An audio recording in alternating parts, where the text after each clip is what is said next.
Okay. We're going to perform distraction of the right hip, in hip being placed in 90 degrees of flexion. The reason we're going to do this is we're going to be able to utilize the femoral head by positioning the patient with internal rotation at the hip and external rotation. You'll be able to get approach into the capsule at various positions. So once again, I have the patient already strapped down across ASIS. I take my gait belt, put it around the patient very close to the inguinal area, as proximal as you can get. I have one leg back and one leg forward.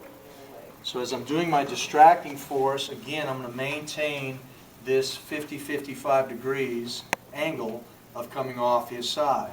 I'm going to take the leg, the hip, and move him up into 90 degrees of hip flexion. From this position, my hand is stabilizing lateral side of his knee and his leg, and I'm going ahead and doing distracting force. Without moving the leg, I'm distracting the hip just by shifting my weight back. Also from this position, I'm going to move him into external rotation.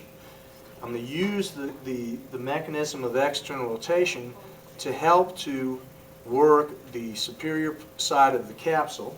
If I take the patient into internal rotation at 90 degrees of flexion, the kinematics will help move the femoral head into the inferior side of the capsule. Thus, even from this position, I can work them into abduction of the hip. From abduction of the hip, I can work into external rotation, internal rotation, and work. When I go into abduction of the hip at 90 degrees of flexion, I'm working the anterior side of the capsule. All this can be performed using the belt as my force of distraction.